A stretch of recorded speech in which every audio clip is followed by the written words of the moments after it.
Sin duda alguna, la historia de la humanidad cambió por completo al utilizarse por primera vez armas nucleares en conflictos bélicos. Muchos de nosotros relacionamos las bombas atómicas con los eventos ocurridos en Hiroshima y Nagasaki el 6 y 9 de agosto de 1945 a causa de la Segunda Guerra Mundial. Pero estas no han sido las únicas veces en las que se ha detonado esta arma, pues obviamente para llevarlas a cabo se tuvo que pasar por una etapa de pruebas y es por eso que estamos aquí. Pues en este episodio les vamos a compartir misterios, datos e información oscura relacionada a las bombas nucleares.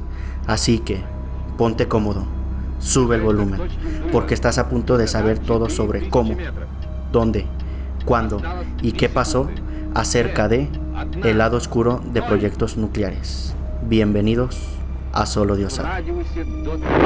Полевой столб, поднимающийся с земли, быстро увеличился в объеме. Через несколько секунд после взрыва диаметр полевого столба...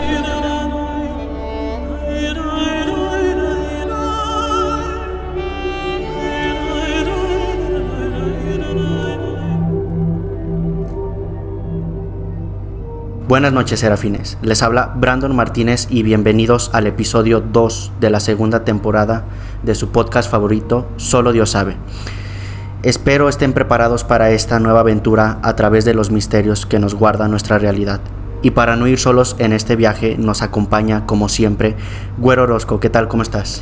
Brandon, buenas noches y buenas noches a todo nuestro auditorio que nos está acompañando el día de hoy. Y pues bueno, muy contento de poder seguir con esta segunda temporada, la cual le traemos muchas ganas y esperamos que también ustedes. Y bueno, pues simplemente para recordarles que si quieres contarnos alguna historia, dejarnos algún comentario o estar al tanto del podcast, nos puedes seguir en nuestras redes sociales como lo son Facebook, Instagram, TikTok y nuestro canal de Telegram. Nos puedes encontrar como Solo Dios sabe. Además, nos puedes escuchar en Spotify, Apple Podcast, Amazon Music, iHeartRadio y Google Podcast. Y pues simplemente recordarles que no necesitan ningún servicio premium de estas plataformas para poder escuchar y descargar nuestro contenido. Te estamos esperando. Muchas gracias por esa información, esa pausa publicitaria, güero. Y bueno, volviendo al tema, en este capítulo les vamos a compartir información sorprendente y oscura relacionada a las bombas nucleares. Comenzaré a comentarles un poco sobre lo que son los proyectos nucleares o uno de los proyectos nucleares más importantes de la historia de la humanidad, y estoy hablando en efecto del proyecto Manhattan. ¿Has escuchado algo relacionado al proyecto Manhattan, güero? Bueno, la verdad es que pues últimamente con la película de Oppenheimer pues obviamente pues se dan a conocer este tipo de temas, ¿no?, que están en tendencia. Pero si no es por la película, la verdad es que pues no habría conocido el proyecto Manhattan. De hecho, o sea, sé lo que es, pero digamos que nomás a grandes rasgos, no conozco realmente qué es. En efecto, y como comentabas, la película de Oppenheimer, que está aparte de que fue un éxito y está en tendencia, sí fue quizá esa película la que ha metido más en el consciente colectivo lo que es el proyecto Manhattan. Aquí simplemente lo voy a tocar de forma histórica, sí va a haber algunas relaciones con Oppenheimer, pero bueno, para darle más énfasis a lo que son los datos oscuros o perturbadores de estos proyectos que se llevaron a cabo. El proyecto Manhattan fue un proyecto de investigación y desarrollo llevado a cabo durante la Segunda Guerra Mundial que produjo las primeras armas nucleares, liderado por el Estados Unidos con el apoyo de Reino Unido y de Canadá, los aliados. Correcto. Este proyecto estuvo liderado por una parte por Leslie Groves, mayor general del Cuerpo de Ingenieros del Ejército de Estados Unidos, y por otra parte liderado por el físico nuclear Robert Oppenheimer, quien fue el director del Laboratorio Nacional de Los Álamos, Nuevo México. Fíjate que ese laboratorio que comentas de Los Álamos es famoso también, bueno, yo no sabía que era especialmente en esto pues de bombas nucleares, sí, y todo eso, pero también es famoso por lo de los ovnis y lo de los extraterrestres. También varias cosas se hicieron ahí. Sí, de hecho, por algo, como que esa zona del desierto también se ha prestado mucho para ese tipo de investigaciones. De hecho, en el Laboratorio Nacional de Los Álamos fue quien detectó el transporte con material radioactivo del cobalto 60 en México. Ah, ¿sí? Y eso pues ya fue ahora sí que dieron el pitazo, a México para que se empezaran con las investigaciones, pero si no se hubiera detectado... Sí, es otra historia muy interesante también. ¿Quién sabe qué hubiera pasado, no? Sí. Ahorita estaríamos con 3 brazos o algo así. Ok. Este proyecto fue el principal destino de los gastos e inversión durante la guerra, pues el 90% del presupuesto, casi $2,000 millones, se destinó a la construcción de fábricas y a la producción de materiales fisibles, como uranio y plutonio. Y el otro 10% destinado al desarrollo y producción de armas. O sea, prácticamente... casi todo el presupuesto gasto de la guerra se llevó a cabo en las investigaciones y desarrollo de las bombas nucleares, que solo se usaron dos veces como tal en la guerra. Sí, claro, y aparte, o sea, pues prácticamente tenían un presupuesto ilimitado, ¿no? Para este tipo de investigación. Se desarrollaron 2 tipos de bombas atómicas de forma simultánea durante la guerra. Un arma de fisión de tipo balístico relativamente sencilla y un arma nuclear de implosión de mayor complejidad. El diseño de fisión de la bomba Tindman resultó ser poco práctico para su uso con plutonio, por lo que se desarrolló un arma más sencilla denominada la Little Boy, que utilizaba uranio 235, un isótopo que constituye solo el 0.7% del uranio en estado natural. Esta bomba fue la que se lanzó en Hiroshima. Ok. La Little Boy. Y solamente utilizó, se usó el 0.7% del uranio. Del uranio. O sea, es nada. Y fue devastador. Sí, o sea, no me quiero imaginar algo más grande. Los trabajadores del proyecto tuvieron dificultades para separar este isótopo del uranio 238. Correcto. A causa de sus semejanzas químicas y de masa. Se emplearon 3 métodos para el enriquecimiento del uranio: el uso de calutrones, la difusión gaseosa y la termoforesis. ¿Sí? Sí. La mayoría de estos trabajos se llevaron a cabo en las instalaciones de Clinton Engineer Works en Tennessee. Para asegurar más el éxito de estas armas nucleares, Groves y Oppenheimer optaron por realizar una prueba. Al principio, Groves solo quería utilizar una prueba inicial con la posibilidad de recuperar material activo. Esto debido a los altos costos del mismo, como comentaba en un principio. Sí.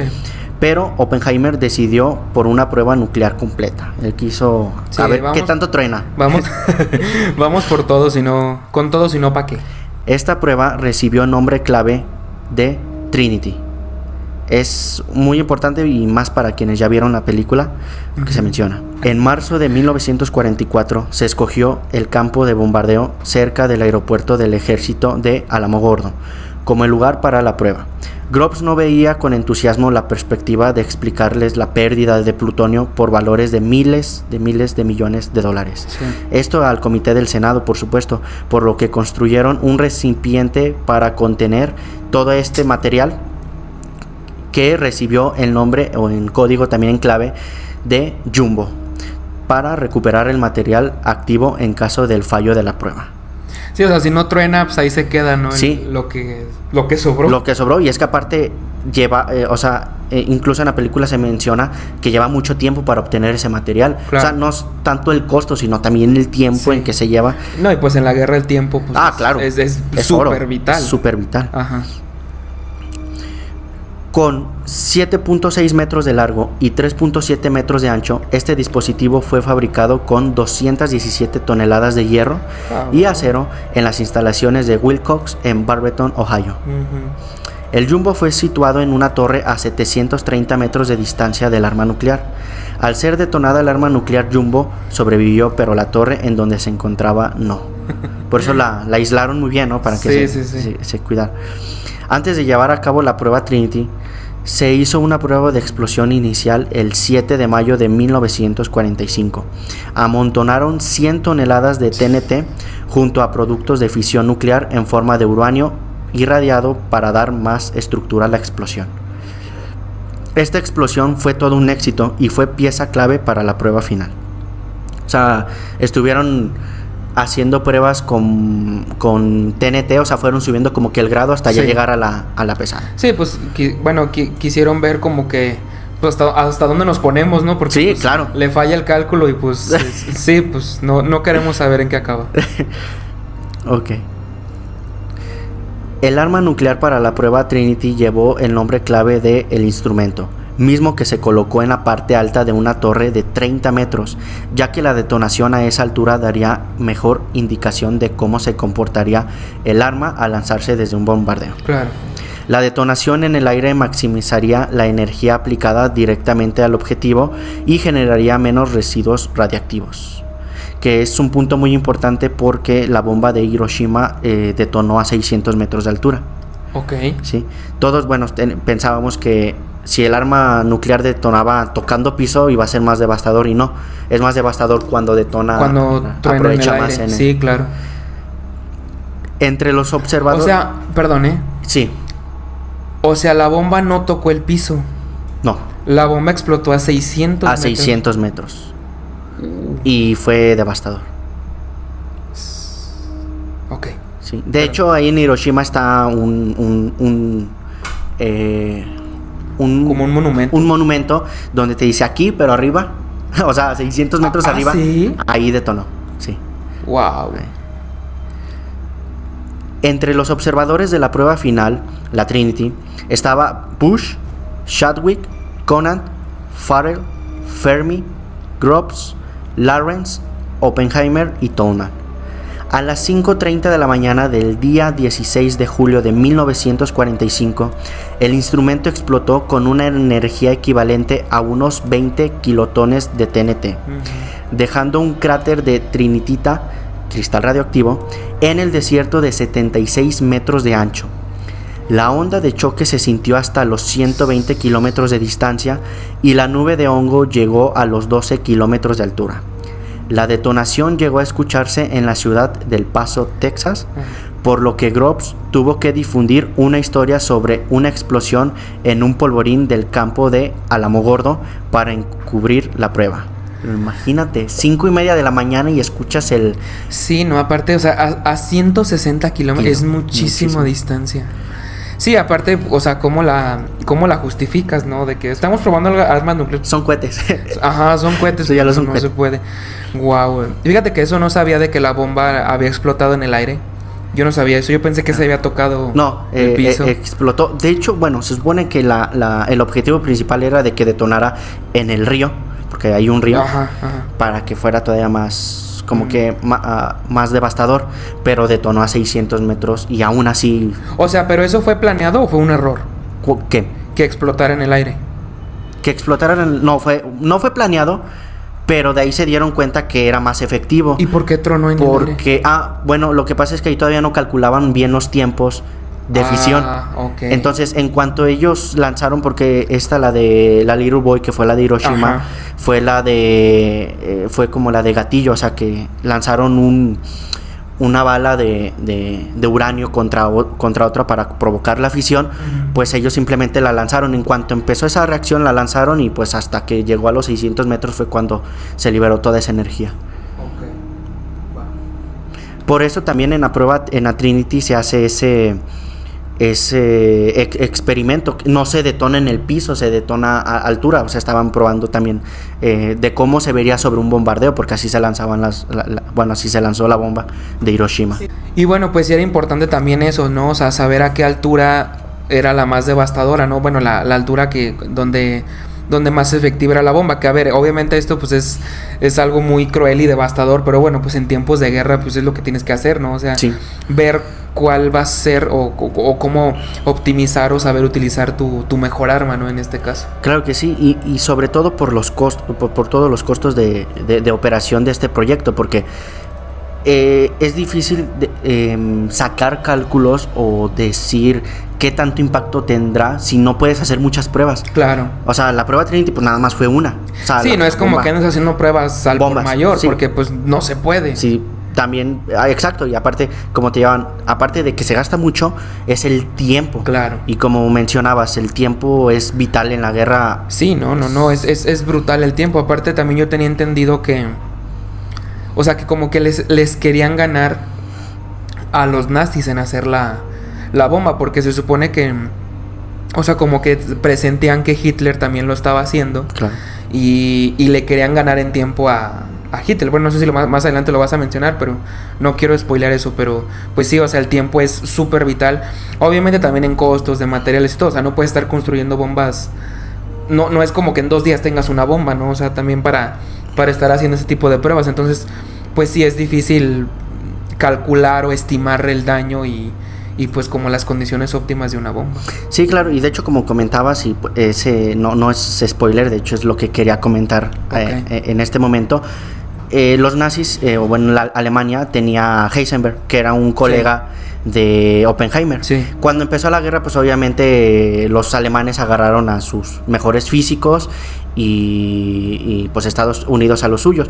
Afortunadamente, Oppenheimer, por eso también es conocido como el padre de la bomba atómica, fue el primero que logró fusionar correctamente el átomo y controlar todo ese tipo de energía para usarla en un arma nuclear, antes que los alemanes, porque ellos también ya estaban trabajando. Incluso ellos estaban enfocados en un arma termonuclear, que más adelante les voy a comentar relacionado a eso, pero un arma termonuclear es todavía más potente, más devastador que una bomba de fisión.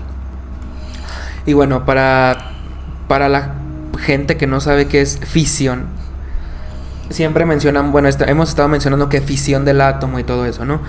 Una fisión es prácticamente una división, es dividir, ¿no? Sí. Entonces, al momento de que, o sea, un átomo es la unidad mínima de la materia, ¿no? Es de lo que está constituida toda la materia que vemos y que sentimos. O sea, todo lo que está a tu alrededor, todo está lleno de hecho, hasta tú mismo, pues, estás lleno de átomos, ¿no? Obviamente hay átomos de hierro, de oxígeno, etcétera, ¿no? Pero entonces, el átomo como es la unidad más simple de la materia, no se puede dividir, ¿no? O sea, tú puedes dividir a lo mejor un pastel, ¿no? Pero digamos que en esa división, pues hay átomos de cada lado del pastel, ¿no? Entonces, el átomo no lo puede, bueno, sí se puede, pero digamos, naturalmente no se puede dividir un átomo. Pero al momento de que tú divides un átomo, creas una liberación de energía muy grande, que es la que provoca la bomba. O sea, es la explosión que hacen, ¿no? Sí, toda la energía liberada por esa fisión, por esa división del átomo, ¿no? Digo, nada más para que lo tomen en cuenta. Y claro, la contraparte de eso sería la fusión. La fusión. Que es de las armas termonucleares. Se necesita todavía más energía para poder fusionar los átomos. Sí. Pero la energía liberada en ese proceso es todavía más devastadora que una fisión. Así es. Y bueno, no abandones el viaje, esto sigue. Regresamos a Solo Dios sabe.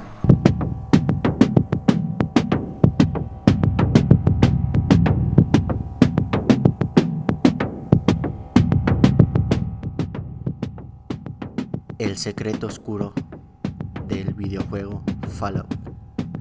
Fallout es un videojuego de rol de 1997 desarrollado y publicado por Interplay Productions en un mundo post-apocalíptico y retrofuturista a mediados del siglo XXII, 9 décadas después de una guerra nuclear. El dato curioso se basa en la mascota de la compañía creada del videojuego. Esta mascota se llama Ball Boy. Y es que el misterio aterrador se relaciona con el pulgar levantado de esta mascota en cada una de sus representaciones durante la saga de Fallout. Y es que tiene una explicación oscura que contaré a continuación.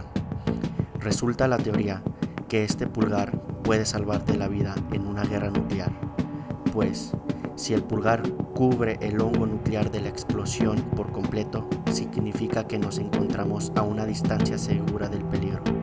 En caso contrario, lo mejor es correr y huir lo más rápido posible, ya que es probable que te encuentres en la zona de radiación.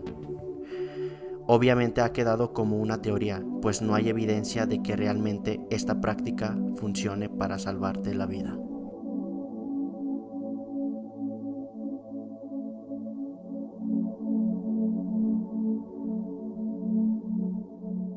Continuamos con más suspenso en Solo Dios sabe.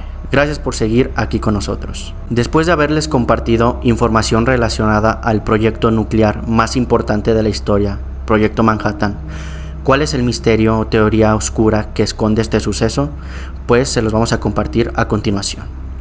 El secreto filtrado que puso a la Unión Soviética como potencia rival de los Estados Unidos. Según un artículo de la revista Life publicado en 1945, probablemente no más de unas pocas decenas de hombres conocían el significado completo del proyecto Manhattan.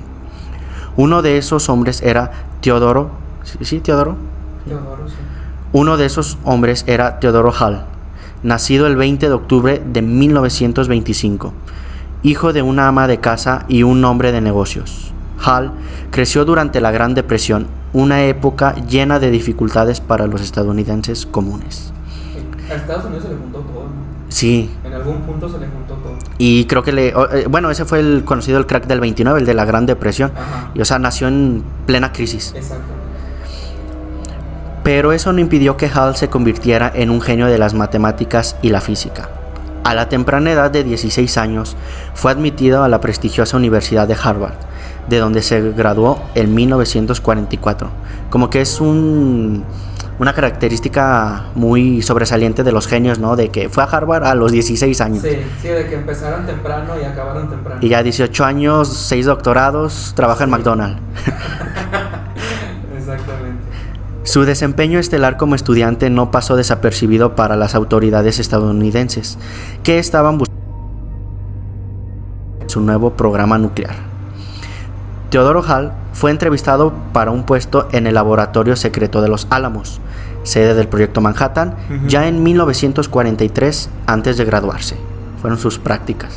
Sí, ¿y qué prácticas? Relación con compañero comunista. Esta es una parte muy importante porque es aquí donde sale este misterio, esta leyenda que realmente sí tiene mucho de cierto. De hecho, en la película de Oppenheimer se menciona mucho. Es uno de los problemas principales que trae de la trama principal de esta película. Ok. Pero lo que los funcionarios estadounidenses no sabían era que el joven físico ya había atravesado otro tipo de reclutamiento.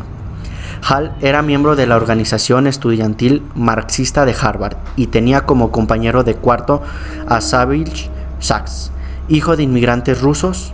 Sachs era un ardiente comunista también nacido y criado en Nueva York. Fue Sachs quien reclutó a Hall para los soviéticos y actuó como un mensajero de los secretos nucleares. Que recordando en esta época, Rusia y Estados Unidos eran aliados, Ajá. pero ya había secretos de espionaje entre ellos. Ok. O sea, competían por la potencia mundial. Sí, siempre, ¿no? Desde siempre. Claro. En diciembre de 1944, el joven científico Hall, con la ayuda de su antiguo compañero de cuarto, entregó lo que se considera el primer secreto atómico filtrado de Los Álamos. Ok. Era una actualización sobre la creación de la bomba de plutonio. Hall argumentó que una Unión Soviética nuclear nivelaría el campo de juego y serviría como elemento disuasorio. ¿Sí lo pronunció bien? Sí. Disuasorio. Okay. La Unión Soviética en ese momento no era el enemigo, sino el aliado de Estados Unidos, escribió Hall. Los soviéticos lo conocían como el joven y entregaría a Moscú información tecnológica específica, especialmente sobre el principio de implosión, un nuevo método para detonar bombas hechas de plutonio. Así es. Este método se utilizó para la bomba de Nagasaki, Ajá. que fue la de implosión. ¿Sí? Sí, Okay. O sea, la Little Boy se utilizó el mecanismo de disparo con uranio para Hiroshima, y para Nagasaki se utilizó el método de implosión, pero con plutonio. Okay. Esa fue la Fatman. ¿Ok? Va. O sea, utilizaron todas las técnicas sabidas y por haber. Para fisión. Sí. Para fisión. Sí. Ajá. Ok, sí. Pero evidentemente Hall fue descubierto y a continuación explicaré cómo. Estados Unidos y la URSS pueden haber luchado contra el mismo enemigo durante la Segunda Guerra Mundial, pero eso nunca impidió que Moscú y Washington se espiaran entre sí. De hecho, el proyecto masivo de contrainteligencia de Estados Unidos dirigido a los soviéticos, conocidos como Venona, comenzó a funcionar en febrero de 1943, en plena guerra. En diciembre de 1946, sus descifradores de códigos finalmente pudieron descifrar las comunicaciones de NKVD, el Ministerio de Interior de la Unión Soviética. Los cables telegráficos interceptados revelaron la existencia del espionaje soviético en el proyecto Manhattan. Theodore Hall estaba trabajando en su doctorado en la Universidad de Chicago en 1950 cuando el FBI tocó la puerta. Cayó la ley. Hermano, cayó la ley. Había sido identificado como colaborador de Moscú en un mensaje encriptado. Sin embargo, el FBI no pudo obtener una confesión de Theodore Hall ni de Savage Sachs, a quien también interrogaron. La investigación tampoco encontró ninguna señal de espionaje. Hall había estado prácticamente inactivo después del proyecto Manhattan, o sea, no fue como que él continuara con proyectos con los soviéticos. Claro. Solo compartió la información. Por supuesto, estaban las relaciones con Moscú, pero las autoridades estadounidenses se negaron a usarlas como evidencia en los tribunales, ya que se hubiera hecho público que habían logrado descifrar los mensajes soviéticos. Así es. O sea, sí, pues se iban a delatar. Claro, sí, o sea, la única evidencia los delataba a los dos. Sí. Entonces, sí. por eso nos convenía. Sí, le iba mal a los dos. Al final, Hall quedó sin castigo, a diferencia de que otros que cumplieron con una pena de prisión o incluso fueron ejecutados por cargos de espionaje. Theodore Hall murió de cáncer de riñón en 1999. Y bueno, después de este misterio, este dato perturbador, oscuro sobre la bomba nuclear, sobre el espionaje, sobre esta pelea de potencias durante la Segunda Guerra Mundial, ¿qué opinas respecto a esto? Fíjate que a pesar de que durante las guerras que hubo en el planeta, pues bueno, quitando la parte bélica y la parte triste y la parte cruel de las guerras, pues fue donde, y ya lo hemos comentado antes, fue donde se crearon más innovaciones, donde se investigó más, donde pues prácticamente se hicieron muchas innovaciones, ¿no? Entonces, bueno, desgraciadamente, ¿no? Porque bueno, o sea, ¿cómo me puedo chingar al otro? Pues teniendo más tecnología yo, ¿no? Bueno, claro. hablando bélicamente, ¿no? Entonces, por eso se tenía como, pues este tipo de infiltrados o de espionaje y todo eso, pues quiero saber qué está haciendo aquel, ¿no? O sea, sí. Mi enemigo, ¿no? Entonces, pues ahora sí que, bueno, y todavía se usa eso, ya no estamos en una guerra, entre comillas, pero pues creo que eso es vital en las guerras o en algún conflicto, porque pues el ser humano está enfermo de poder, ¿no? Y claro, obviamente entre más poder tengo, pues mejor para mí, ¿no? Entonces es bien impresionante que durante este tipo de conflictos, durante este tipo de guerras o eventos, haya como personas tan inteligentes actuando a favor, por ejemplo, en este caso de Estados Unidos. Sí. Pero ya después de eso como que ya no hay tanta innovación o ya no hay tanta necesidad de crear a lo mejor tan rápido, ¿no? De crear tan rápido armas o simplemente algo que nos ayude a los humanos, no que nos destruya. Claro. Pero es bien impresionante cómo se las arreglan las naciones, cómo se las arreglan los presidentes o los científicos o lo que sea, pues para demostrar quién manda, ¿no? Y pues ahorita lo estamos viendo mejor que nada. Sí, y también otra parte interesante es que incluso durante la guerra, o sea, como mencionaba, la Unión Soviética y Estados Unidos eran aliados. Sí. Pero, o sea, durante el tiempo que eran aliados ya existía esa tensión. O sea, prácticamente la tensión que causó la Guerra Fría ya venía desde la Segunda Guerra Mundial. Sí, claro. Por eso comenzaron con estos proyectos de espionaje, la motivación de que se detonó la primera bomba nuclear para que llegaran esta información a Moscú y después los rusos lanzaran sus propias bombas nucleares y experimentos, que más adelante les voy a contar el siguiente misterio, el siguiente caso muy interesante. Y pues sí, lamentablemente la ambición siempre ha causado todo este tipo de tensiones y conflictos en las naciones. No, y aparte, o sea, pudieron haber sido aliados y lo que tú quieras, pero pues está como la famosa frase que dice, o sea, quiero que te vaya bien, pero que no te vaya mejor que a mí, ¿no? Ah, claro. Entonces, y sobre todo en este tipo de temas, ¿no? Entonces, pues pudieron haber sido muy aliados y lo que tú quieras, pero pues siempre es cuestión de poder y que yo puedo más que tú. Claro que sí. Y en la actualidad todavía siguen esas tensiones, Sí. pero pues ya son más sutiles.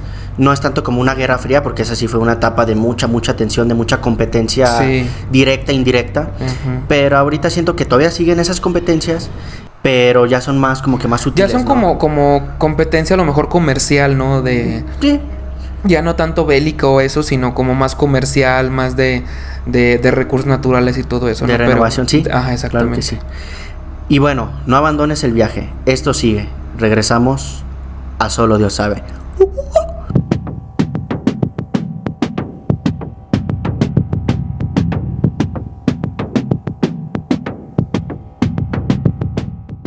Megatón es una unidad de energía liberada por un explosivo, equivalente a la energía de la explosión de 1.000.000 de toneladas de trinitrotolueno.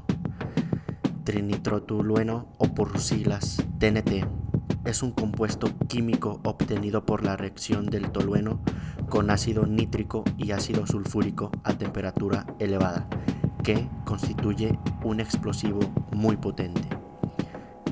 Y conociendo este término importante, entonces, ¿de cuántos megatones fueron las bombas lanzadas en Hiroshima y Nagasaki?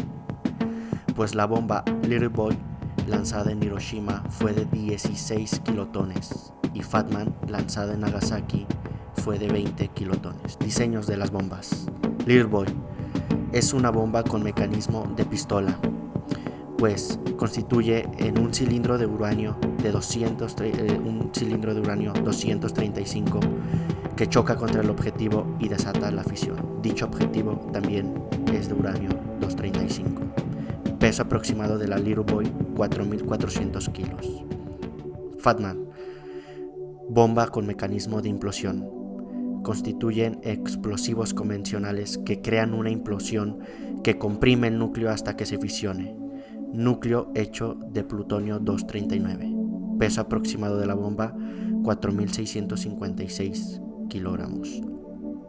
La diferencia de ambas bombas es simplemente el mecanismo de detonación, donde una usa un mecanismo de pistola y otro de implosión. Pero, al final de cuentas, ambas bombas fueron por proceso de fisión nuclear.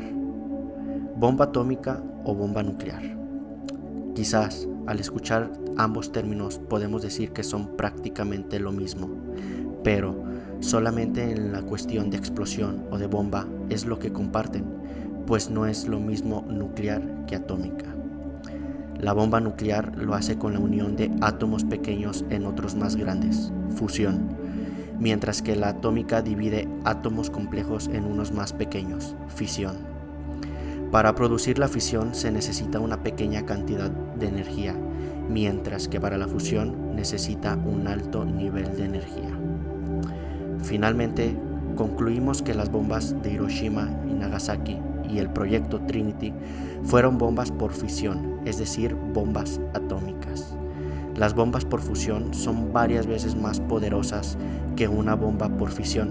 Por ejemplo, la bomba termonuclear o de hidrógeno lanzada por la Unión Soviética en 1961, también conocida como la bomba del zar, fue muy potente, que logró alcanzar una potencia de 50 megatones de TNT, siendo 3.000 veces más poderosas que las bombas de Hiroshima y Nagasaki, que fueron bombas por fisión nuclear.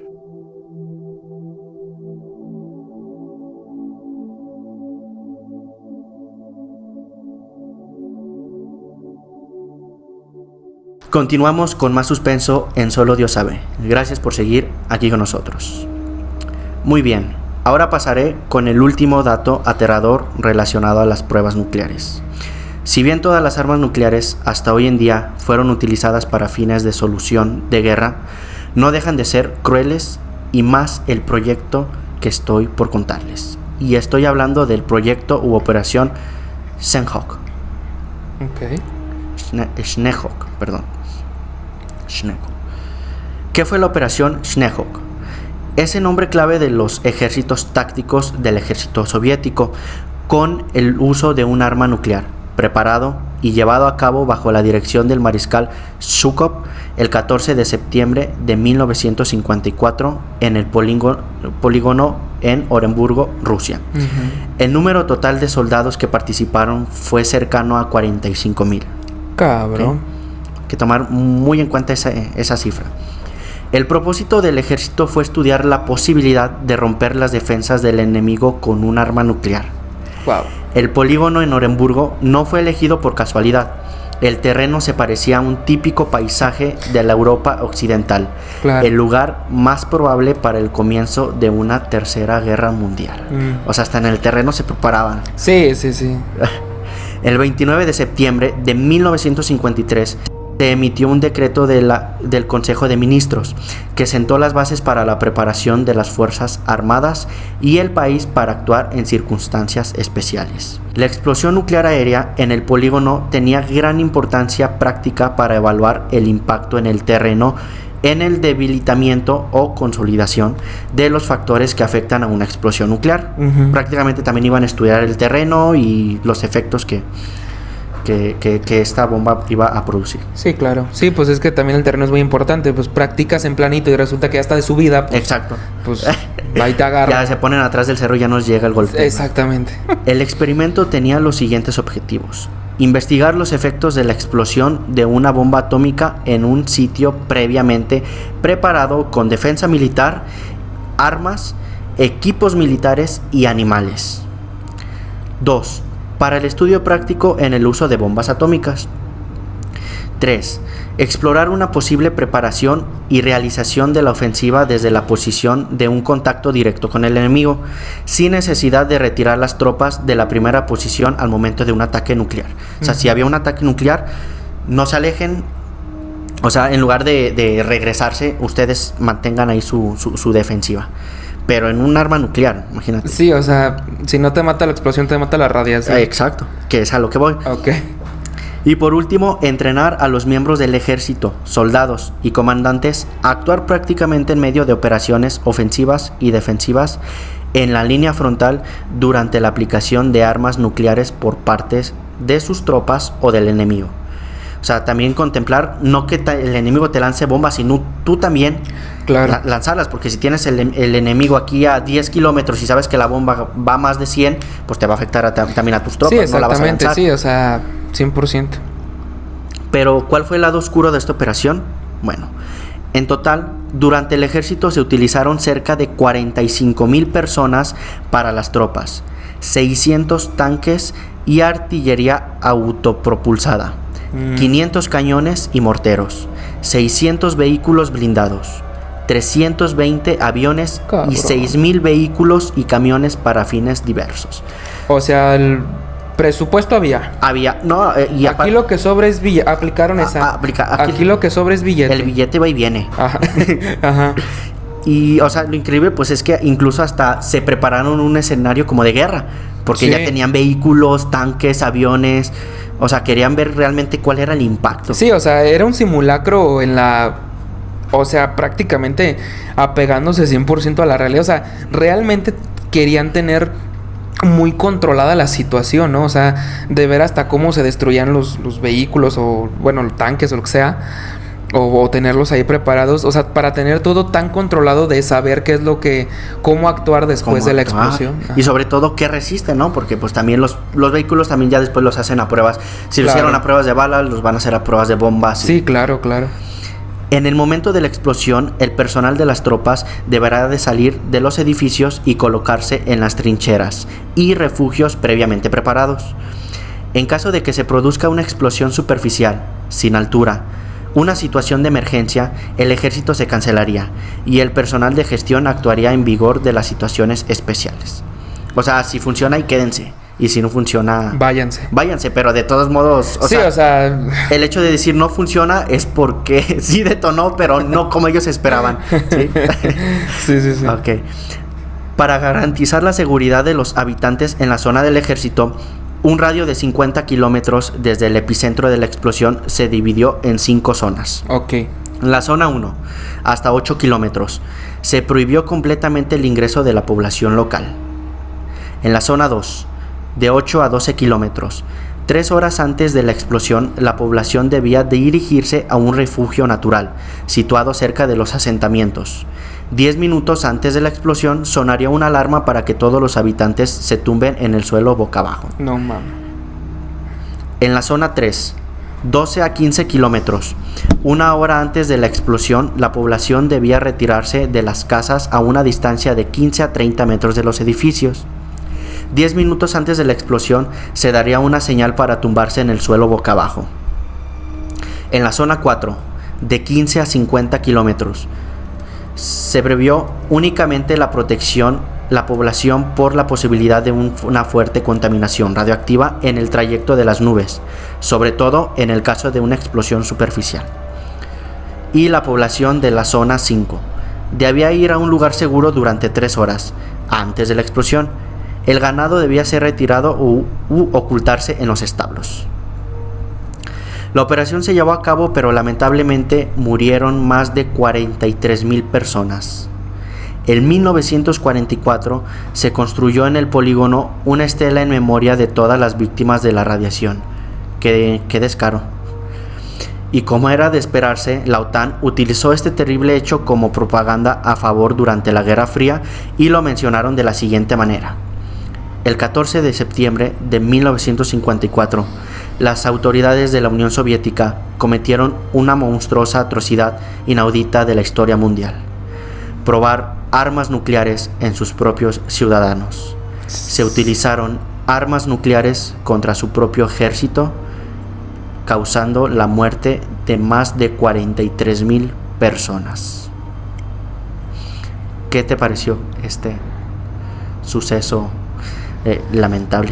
Ay, cabrón, es que es bien difícil pensar ahorita, entre comillas, y lo voy a decir muy entre comillas para que no se malinterprete. Estamos en la gloria, güey, porque en ese entonces, los 50, 40, 50, 60, al gobierno le valía madre la gente, o sea, él solo quería ganar. O sea, ganar a como sea. No me importa cuántas vidas se pierdan, no me importa cuánto dinero gaste. O sea, yo lo que quiero es ganar, ¿no? Y es una prueba irrefutable de que, o sea, yo quiero hacer mis pruebas de bombas o lo que sea, un simulacro, lo que sea. Oiga, jefe, pero se van a morir 43. Me vale madre, o sea, usted dele, ¿no? Sí, dele. Y, o sea, de verdad. Son órdenes, o sea, ¿cómo te niegas, no? Pero, o sea, es bien impresionante cómo en ese tiempo no les importaba nada más que el poder o ganar o lo que sea. Gracias a Dios, y muy entre comillas, ahorita ya está un poquito más controlado ese aspecto, ¿no? Sí. O sea, ya no es tan así. Que sí, pero no. Pero nada que ver como antes. Y la verdad es bien impresionante ver. Y sobre todo, o sea, son sucesos reales. O sea, esto pasó. Claro. No es una suposición de, no, pues se cree que la aprobaron. No, o sea, esto pasó. Y esto es parte de nuestra historia. Aunque no seamos estadounidenses o rusos o lo que sea. Pero es parte de nuestra historia y forma parte de la historia de la humanidad también. Entonces es bien importante conocer esto y ver que antes sí estábamos más de la chingada respecto a este tema, ¿no? Pero sí, como el gobierno, ¿no? Hacía de todo con tal de, pues, de ganar o de demostrar poder, ¿no? Claro, y si nos ponemos a pensar, o sea, si ya nos ponemos a pensar fríamente en la actualidad, ya, o sea, yo creo que la mayoría de los países ya tienen armas nucleares, ¿no?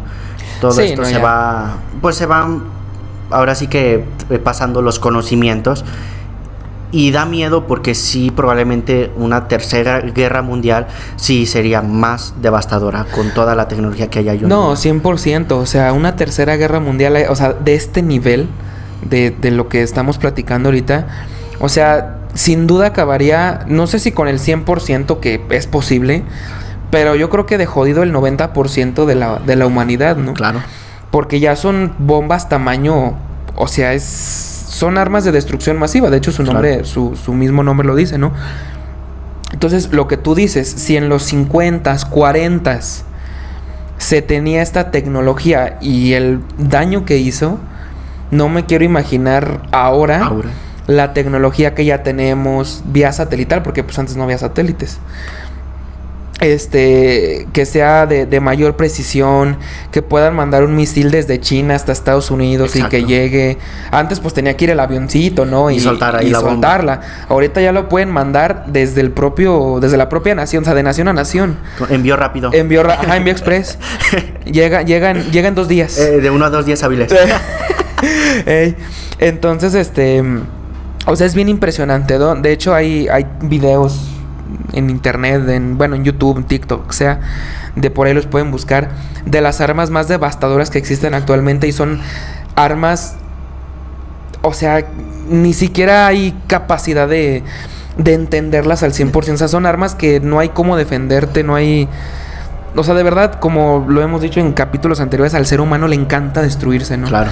Le encanta matarse o lo que sea, o sea, le encanta, ¿no? O sea, tal es así que cada día se van innovando en armas, en armamento militar, en dañarnos a nosotros mismos, ¿no? Entonces, está bien impresionante eso también. Sí, claro, y es que no nada más, por ejemplo, en cuestiones médicas se ha innovado, sino también en cuestiones de armas nucleares. Y como comentabas, armas devastadoras, hay un arma que no recuerdo nombre, pero es considerada una de las más devastadoras hoy en día. La bomba del zar se llama. Que es, sí, bueno, esa fue detonada por Rusia. Sí, por la Unión Soviética. Pero hay ahorita ya un arma, te digo, que han innovado y hasta en eso son creativos, porque hay una bomba nuclear, o sea, prácticamente sueltan es como un misil, una bomba nuclear, y en cuanto estalla, salen otras 8 o 10 bombas. O sea, como balines, pues, pero cada balín es una bomba nuclear. Y esas son de las más tranquilas hoy en día, porque ya las armas más potentes ya son las armas biológicas. Ese también es un tema muy interesante, y a mí sí me da mucho miedo eso de las armas biológicas. Pues tuvimos una hace poco, en el 2020 tuvimos claro, una. Buenísima. Y sí, y fíjate que ahorita hablando de eso, de las armas biológicas, que también yo creo que vamos a tener un episodio dedicado. Por ahí se dice que Estados Unidos tiene una bomba biológica, sí, que es el virus del cólera, pero modificado. Ok. Entonces, de hecho, tú, has oído hablar del cólera, sí, que claro, sin duda alguna fue pues una pandemia muy monstruosa, ¿no? Hasta hay películas del amor en tiempos de cólera y su puta madre, ¿no?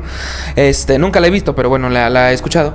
Pero imagínate ahora un virus modificado. O sea, bueno, ahorita, por ejemplo, lo de la pandemia, el COVID, pues bueno, ya lo pudimos destruir o sanar, ¿no? O mínimo superar, ajá. Pero imagínate que lo modifiquen, o sea, genéticamente, o sea, artificialmente. Está de la chingada. Y hubo un punto que yo no me había puesto a pensar hasta hace poco, que estaba investigando sobre este tema también. Y sí es cierto, o sea, si tú lanzas una bomba nuclear, atómica, lo que sea, obviamente pues vas a lograr tu objetivo, que es destruir gran parte de una nación o de algo. Sí. Pero obviamente, o sea, tienes que volver a construir tus edificios, claro, tienes que volver a todo eso, ¿no? Y simplemente pues haces más daño. Ahora, un arma biológica no hace eso. Simplemente pues matas a la gente y ya. O sea, tus construcciones, tu patrimonio, pues sí, o sea, las construcciones, o no tengo ahorita la palabra exacta, pero no lo tocas. O sea, simplemente tocas lo que quieres. Exacto. Entonces, hasta económicamente es más viable lanzar una bomba biológica que una bomba nuclear. Sí, porque también, y de hecho es irónico también, o sea, o curioso, gastar mucho dinero en una bomba nuclear para después volver a reconstruir, sí, volver a gastar otra vez en todas esas reparaciones. Y como dices, un arma biológica pues ya es más, o sea, ya tiene ese filtro de que atacas directamente a tu objetivo, ¿no? Exactamente. Y bueno, y tal es, o sea, un arma biológica, pienso yo que es 1000 veces peor que un arma atómica, porque bueno, el arma atómica pues detona y te mueres y ya. Pero un arma biológica pues primero, pues obviamente te da la enfermedad, estás sufriendo, no hay medicamentos, hay escasez de pues lo vimos en la pandemia, de medicamentos, de recursos, de alimentos, de todo eso, de víveres. Entonces imagínate, no nomás es que truene y ya, o sea, es todo lo que viene después de la bomba biológica, ¿no? Entonces, es impresionante. Y tal es así que las instituciones de salud o de salubridad tienen más poder que las mismas autoridades militares. Bueno. O sea, tal es el caso de que, por ejemplo, en la pandemia, ciérrame aeropuertos, ciérrame todo. O sea, es lo de salubridad, lo de salud es... Está por encima de... Está por encima de todo, porque, pues, güey, o sea, es cómo controlas la salud o el daño el alcance de millones de personas enfermas. O sea, lo vimos en la pandemia. Sí, claro. Era imposible de controlar. Y es que un arma, pues, por ejemplo, una bomba atómica, pues, ya como que ya se marca un radio de donde se afectó. Y es instantáneo, o sea, truena y ya. O sea, quien peló. Pues sí, o sea. Pero un arma biológica, el contagio, el alcance y sobre todo de que no se encuentre una cura o una solución, sería el fin de la humanidad. No, y obviamente, si por ejemplo para el COVID tardamos 6 meses o 8 meses en encontrar una vacuna, pues ahora imagínate en una bomba nuclear, una bomba biológica, donde es un virus modificado, que no tenemos cura. Primero no sabemos qué virus es. Puede ser la combinación de 2 virus. Es impensable el daño que nos puede hacer una bomba biológica, que creo yo que es el futuro. Sí. Se va a escuchar muy, muy alentador y muy innovador, pero pues es el futuro de las bombas. Ya no va a ser tanto una bomba nuclear, ¿no? Sí, ya. Y le vas a hacer mucho más daño al otro país biológicamente que nuclearmente. Que nuclearmente, sí. Y como comentabas del cólera, hace ya un par de años, una de las armas biológicas ya más devastadoras, hoy en día no sé cuál sea, ¿verdad? Pero en ese entonces era una variación o una variación genética de la viruela. Ok. Y, o sea, también nosotros sabemos que pues, la viruela también... Sí, no, fue cabrona. Muchísima gente. Entonces imagínate ya una variación genética utilizada ya para un arma nuclear. Está muy interesante. Sí, no, es impresionante, ¿no? También, por ejemplo... Y repito, o sea, las bombas... Bueno, no, las armas biológicas o las armas químicas... Sí. Creo que son más peligrosas que una nuclear. Por ejemplo, tal es el caso... Ahorita se me vino a la mente... De la película de... El sorprendente hombre araña... Que tenían una máquina... No me acuerdo cómo se llamaba. La máquina que hacía como una nube gigantesca. Sí. La Galia, o no me acuerdo cómo se llamaba. Que el mismo científico, el doctor... ¿Cómo se llamaba el doctor? El que se hizo lagarto. ¿Connors? El doctor Connors. Le dijo, o sea, podemos podemos curar el Alzheimer, una gripa, lo que sea, lo podemos curar en horas. Sí. O en minutos, porque podemos esparcir este antídoto, esta medicina en la nube, llueve y todo el mundo se recupera. Y le dice, oye, ¿y por qué si es tan efectiva o tan buena? ¿Por qué ya no la usan? Y le dice, porque así como es de buena para curar algunas cosas, imagínate si le ponemos una enfermedad o o algo todavía más cabrón, como un virus modificado. Sí. Pues en cuestión de minutos tienes a la gente enferma y muriéndose. Entonces, sí está muy cabrón. O sea, creo que un arma biológica o química o lo que sea, sí, es otro tema, es otra palabra totalmente. Creo que sí.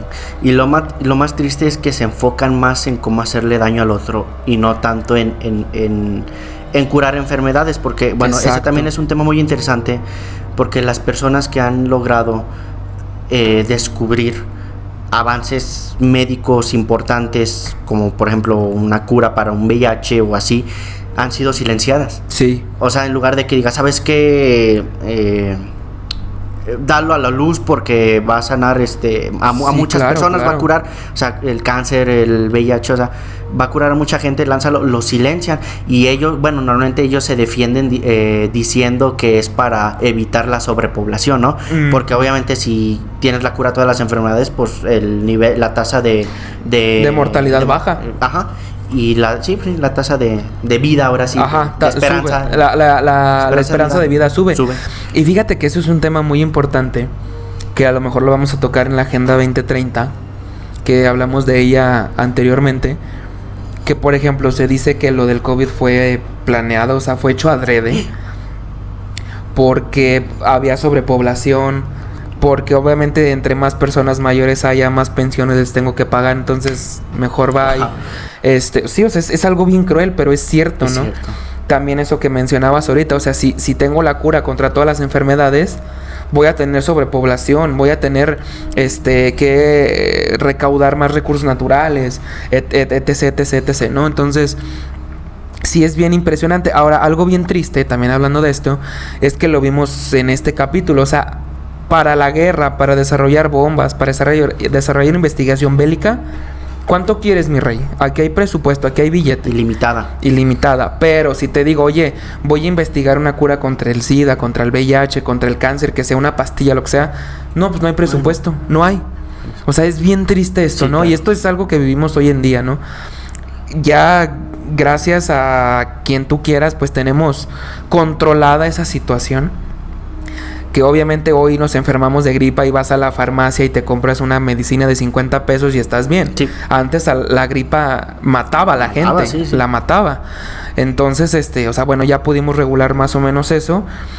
Pero, como tú dices, o sea, prefiero tener las enfermedades incurables a tener sobrepoblación, a tener todo esto, ¿no? Es bien triste, pero pues es la verdad. Claro, y es también... siento yo que es considerada como una solución rápida y fácil. Rápida, fácil, poco ética o sucia. No, bueno, inhumana, eso es inhumano. Inhumana para resolver este tipo de casos, pero bueno, es un arma de doble filo, o sea, también la sobrepoblación, imagínate, se escasean los recursos. De por sí. O sea, más contaminación. También. Entonces, sí es como que no sabes a cuál irle, pero también como que esa solución no es algo que se preste. Pero bueno, no es como que, bueno, quién sabe cómo estaríamos si existiera la cura contra el VIH, contra el SIDA o lo que sea. Pero si de por sí no la tenemos y ya somos más de 8,000 millones de personas, imagínate cómo estuviéramos si no. O sea, no le estoy diciendo la muerte a nadie, pero ni que quiero que se muera ni nada. No, para nada. O quién sabe, o a lo mejor seríamos menos. ¿Quién sabe? Sí, deja mucho que pensar y pues ya al final lo vamos a saber, ¿no? Pero pues no, bueno. Pero bueno. Ahora ya conocemos todo lo posible acerca de los secretos oscuros de los proyectos nucleares más importantes de la historia. Y aún así recuerden que siempre, al final, solo Dios sabe. Nos escucharemos en próximos episodios. Soy Güero Orozco. Soy Brandon Martínez. Hasta la próxima.